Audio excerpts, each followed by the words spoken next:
Hey, we're back with Intro to Logic Models Part 2, and this is where we wrapped up. We just talked about what the benefits are of a logic model, kind of how they work, and kind of what are the components of them. So let's jump in as a kind of a wrap up to the cycle of systematic inquiry and talk about this whole process as it comes together. So remember, the planning and design and looking at your participants and activities, it's going to really help you determine the purpose, the resources, the activities, the anticipated outcomes, ensure your participants' safety and rights, and establish credibility for your work. So when we talk about planning and design, essentially we are looking at that roadmap, right? To get everything kind of plotted out. It describes the sequences of events as they occur. It connects the need for the program with the desired results you intend to seek.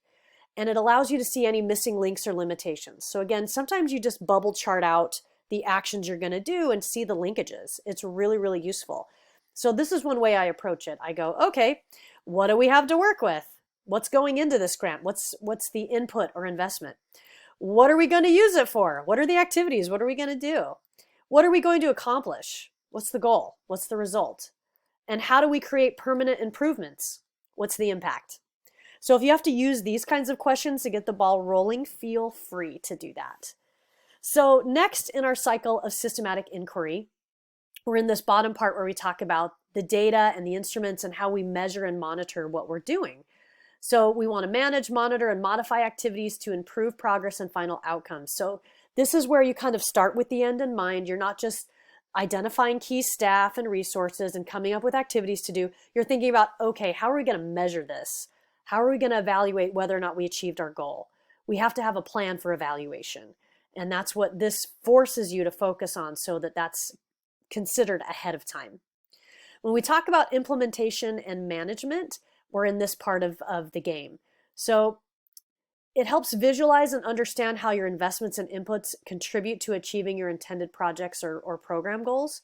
It'll also, when you build an evaluation into this, it helps you monitor the incremental progress along the way toward your outcomes, so that you can see if you're even on the mark or you need to make adjustments.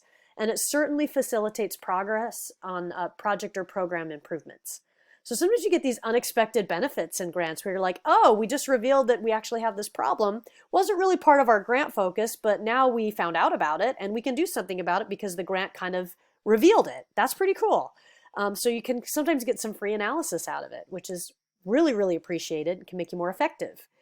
So program logic modeling is a learning and management tool that can be used throughout a program's life, resulting in effective programming and offering a greater learning opportunity. So it's kind of a way to look at yourself as an organization and see if you're doing what you said you're going to do. As we move forward in systematic inquiry, you get into the data analysis and reporting part. So this is where you have to kind of start to put down on paper or notes, what are your outcomes, and then sharing your knowledge with others. And you start bringing more people to the table. And when we do this, that's when we get into the formal evaluation and communication of what we're doing. So we document the outcomes. We share our knowledge about what works and why. It also improves the likelihood of sustaining a program over time. Should you use your work for future endeavors like publication or more funding opportunities in the future, it gives you a solid track record to say, hey, I was successful at this and I have all the necessary resources and supports I need to continue to do it. Will you fund me? So that's a really big deal, especially for large federal grants. Oftentimes there's a sustainability piece. How are you going to keep this going? What happens when the funding dries up? Do you have the resources you need to push it forward without us? What's your plan? A program is really a theory, and an evaluation is its test. Is the way you think about it and the way you went after this problem the correct way? Is it how it actually works? And this test is to organize the evaluation to provide a responsible test. And the evaluator needs to understand the theoretical premises on which the program is based. So this goes into the kinds of skills you've been learning all along throughout the major. So yes, there is a reason we teach you theory. Yes, there is a reason we teach you research methods. All of these things actually drive processes forward that you use in your work, right? You have to have ways to explain and conceptualize and to get after your assumptions about how something works and why. You have to have a way to measure and observe what's happening to see if the way you think about it is actually true. So all of these approaches come full circle, and they're very, very viable in the grant world. So Don't throw any of your notes away from your classes. They are all very relevant. All right, so now we're jumping into kind of, again, those differences. This is just kind of a funny illustration. An input, coffee goes in the cup. Output, I take a sip. Outcome, this is yummy. So if you have to really reduce it to this cartoon, I totally get that, because sometimes it's really hard for me to separate things from goals versus objectives or activities versus inputs. It gets kind of messy. You're like, wait a second, is that an input, or is that an activity, or is that an outcome, or is that an impact? And you can really split hairs over this and drive yourself nuts, but keep it at a level that works for you and the way you organize your thinking, and it'll help. So now we're kind of venturing into part 2. We're going to talk about logic model tips, types, and uses. So there's 3 basic types of logic models. There may be others out there, but these are some of the major ones you're going to come across. So you have a theory approach model, you have an outcomes approach model, and you have an activities approach model. So obviously the emphasis is on those 3 things, and you're going to be kind of getting after those things in different ways. And I'm going to show you some examples. So remember to think in order of design: outcomes, impact, resources, inputs, activities, and outputs. But you're going to emphasize different kinds of things in the model. Okay, so remember, the basic components of the logic model are these 5 areas that we've already talked about in part 1. So essentially, you need to be thinking of these kind of things. So for resources and inputs, in order to accomplish our set of activities, we need the following. For activities, in order to address our problem or asset, we need to conduct the following activities or behaviors. For outputs, we expect that once completed or underway, these activities will produce the following evidences of service delivery or results. Outcomes, we expect that if completed, these ongoing activities will lead to the following changes in 1 to 3 years and then 4 to 6 years. And for impacts, we expect that if completed, these activities will lead to the following major changes and more permanent changes or impacts in the next 7 to 10 years. So first, let's go after the approaches, kind of the main focus. So again, we're still accomplishing the same basic components, but we're going to kind of emphasize different things, and they'll even have a slightly different look and feel. So for a theory approach in a logic model, essentially you're emphasizing the theory or the logic influencing the design and the plan for the research project or program you're doing. You have to explain the how and the why that your project or program will work. And you may actually have additional parts of the logic model where you actually describe the problem or the need or the issue addressed by your program, and you're going to connect your strategies to your activities. So let's see what this looks like in action. So essentially, this kind of a logic model is interesting. So we actually start out with a great big blob of assumptions. Okay, so this is your beginnings. So this is a logic model that kind of says, look, this is why, this is how, this is something that's going on that matters. So it provides a lot of justification for the project. Okay, so we'll take this example into consideration. Health is a community issue, and communities will form partnerships to resolve healthcare problems. Communities can influence and shape public and market policy at the local, state, national levels. External agents working in partnership with communities can serve as catalysts for change. So these are assumptions that say, this is how I think things work. And a lot of what my project is banking on is that these things are in place so that I can build on them and go forward. So if you really feel a need to justify your project or to anchor your problem in a set of ideas, then the theory approach is really for you.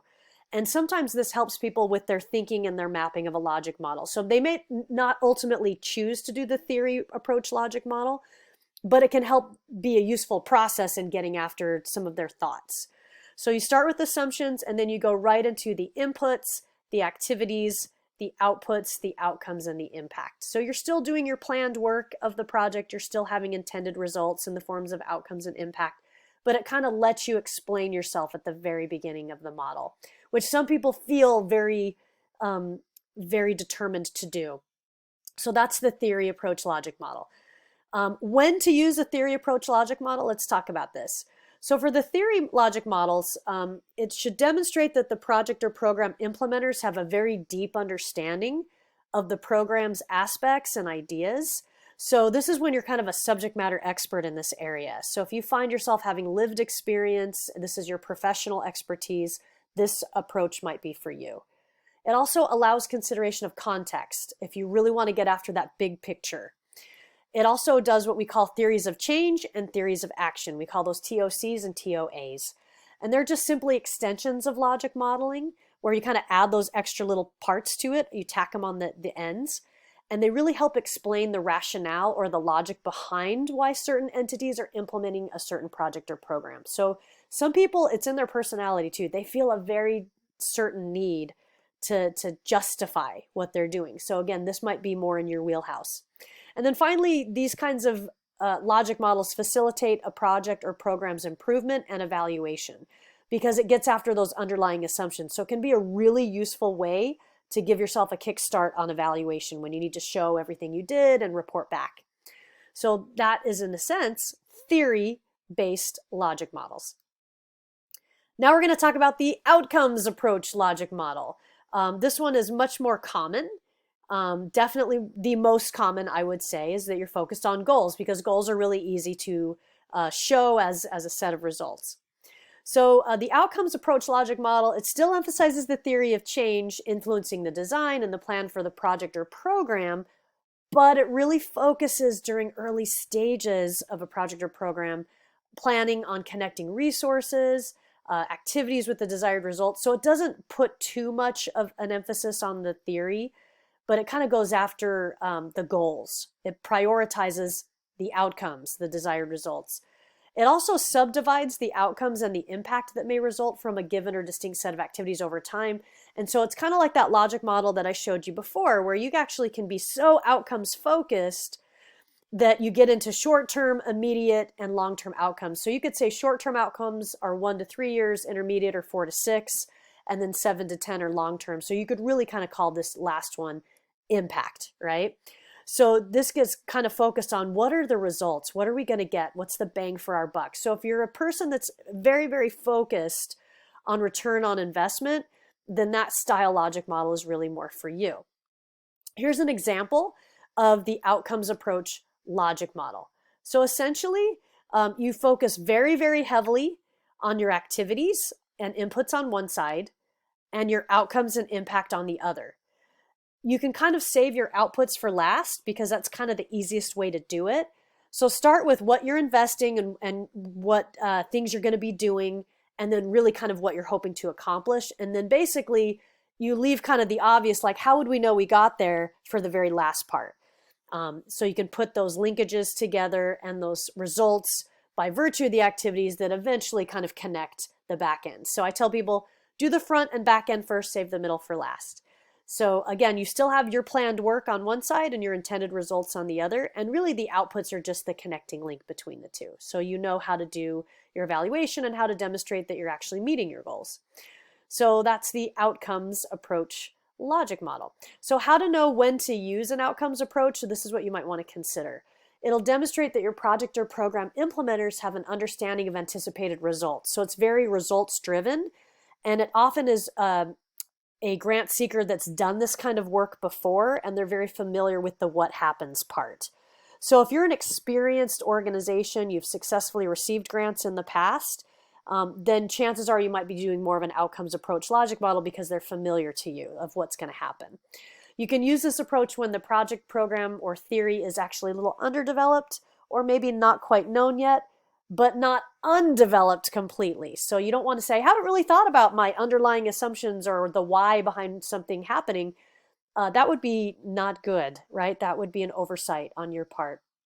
But it might be that you don't quite have all the answers yet as to why something happens the way it does, but you know that something happens. So this one kind of says, look, we're going to focus on results more than theory. And hopefully along the way, we uncover the why and the reasoning behind the results that we get. So it's a good way to kind of say, you know what, we completely acknowledge we don't know the why, but we definitely know the how and we know the what. It also facilitates program or project summative evaluation. So I'm just going to take a brief moment to talk about summative versus formative evaluation. So essentially right here, the purpose of formative evaluation is really to monitor and provide ongoing feedback as you go. So it forms as it happens. The goal of summative evaluation is to determine feedback at the very end of major activity by comparing it against some standard or benchmark of where you thought you were going to get. So one is like keeping the score as you go, and the other one is kind of like giving out the trophies at the very end, right? So some people find summative more natural, and other people find formative more natural. But this one, the outcomes-based one, is really more summative. Did you meet your goal, right? And it should be very clear if you did.